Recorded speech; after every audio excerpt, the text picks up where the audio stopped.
అందరికీ నమస్కారం. Welcome to ఆలివనం భక్తి ఛానల్. ఇప్పటి వరకు మా ఛానల్ని కొత్తగా చూసినట్లయితే ప్లీజ్ లైక్ చేయండి, ఛానల్ని సబ్స్క్రైబ్ చేసుకోండి.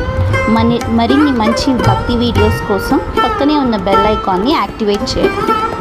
ఇప్పుడు మనం తూర్పుగోదావరి జిల్లా రావులపాలెం కొత్తపేటకి దగ్గరలో ఉన్న పురాతనమైన 400 సంవత్సరాల కలిగిన దేవాలయానికి వెళ్ళబోతున్నాం.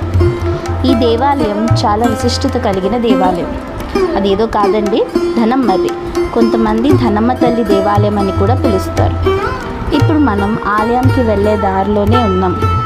ఈ మార్గం చుట్టూ పచ్చని చెట్లు, ఆహ్లాదకరమైన వాతావరణం, చల్లటి గాలి, ఆలయంకి దగ్గరలో గోదావరి నది ఉంటుంది.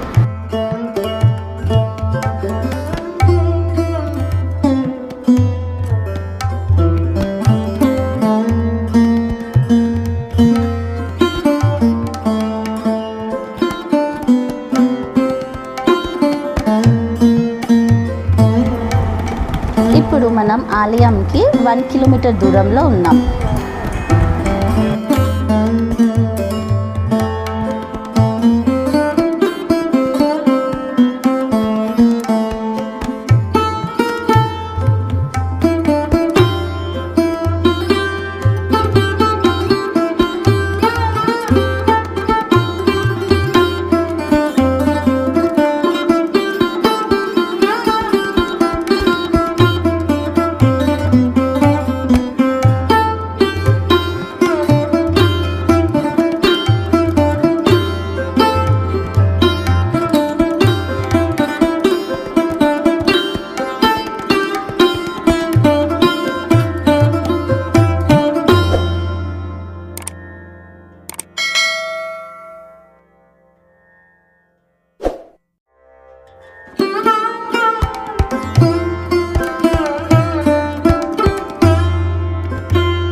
ఇక్కడ చుట్టుపక్కల పంట పొలాలు, పచ్చని చెట్లు, కొబ్బరి చెట్లు, చాలా బాగుంటుంది చుట్టుపక్కల వాతావరణం.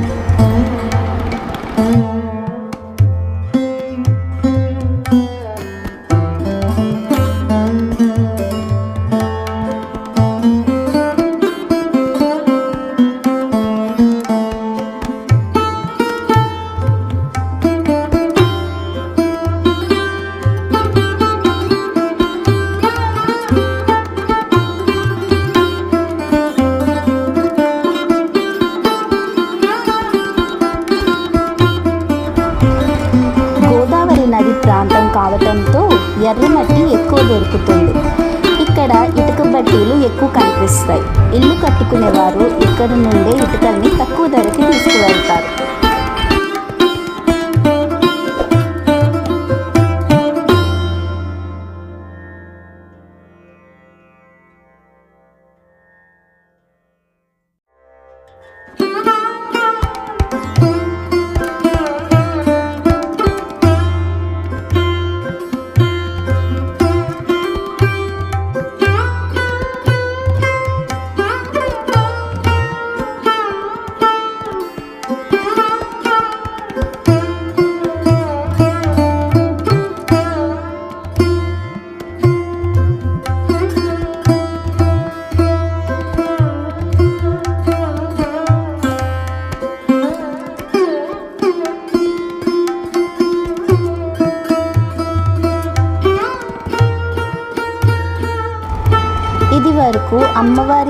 విగ్రహం తప్ప ఏది ఉండేది కాదు.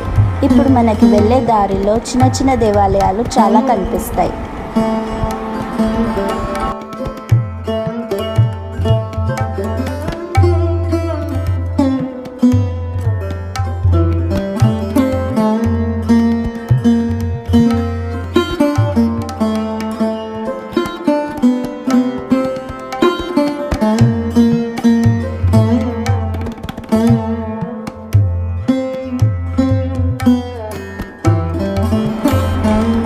మనం ధనమ్మ తల్లి దేవాలయ ప్రాంగణం దగ్గరలో ఉన్నాం.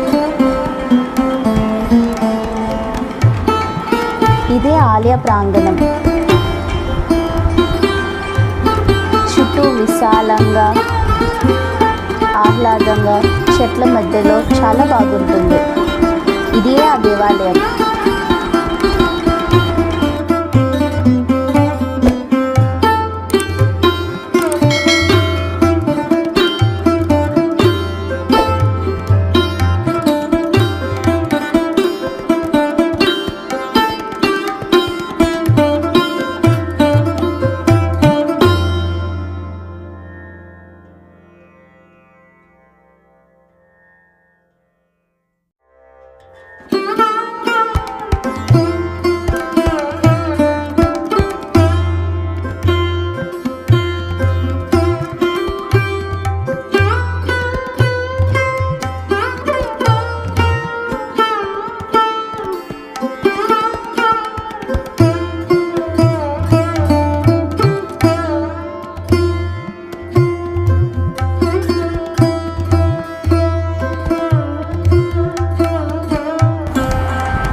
ప్రదేశ చరిత్ర ప్రకారం అందరూ చెప్పుకున్న విధంగా ఇది 400 సంవత్సరాల క్రితం ఆలయం.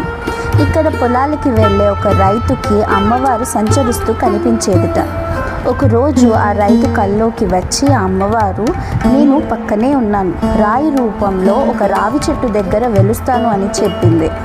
ఆ తర్వాత రైతు పొలం దగ్గరలో ఉన్న మర్రి చెట్టు తొర్రలో ఆ అమ్మవారు ఒక రాయి రూపంలో దర్శనమిచ్చింది. ఇప్పుడు ఇక్కడ కనిపిస్తున్న రాయి అప్పుడు వెలిసిన రాయి. అమ్మవారి విగ్రహం వెనకే ఉంటుంది. ఇప్పటికీ ఆ అమ్మవారు అక్కడ సంచరిస్తూ ఉంటుందని గ్రామస్తులు చెప్తూ ఉంటారు. ఇక్కడ అమ్మవారి దగ్గర కోరిన కోరికలు ఎలాంటివైనా సరే, ఎంతటివైనా సరే వెంటనే తీరుతాయని అందరూ చెప్తూ ఉంటారు. కోరికలు తీర్చిన వెంటనే భక్తులు అమ్మవారికి నైవేద్యం సమర్పిస్తారు. ఇంటిల్లపాది వచ్చి అక్కడ నైవేద్యం బలి ఇచ్చి వండి అమ్మవారికి చూపిస్తారు. చక్కటి వాతావరణంలో భక్తితో ప్రసాదం స్వీకరించి ఆ రోజును పండగలా చేసుకుంటారు.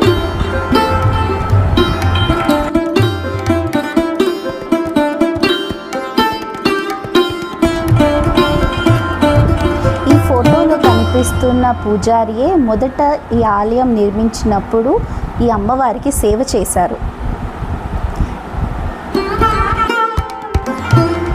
అప్పటి నుంచి వారి కుటుంబం వాళ్ళే అమ్మవారికి ఇక్కడ సేవ చేస్తూ వచ్చారు. ఈయన కథనం ప్రకారం ఇప్పటికీ అందరూ అక్కడ ముడుపులు కట్టి కోరికలు కోరుకుంటారు. కోరిన కోరికలను తీర్చే ధనమ్మ తల్లి ఇప్పటికీ ఇక్కడ సంచరిస్తూ అందరినీ సంతోషంగా చూసుకుంటుందని ప్రతీతి.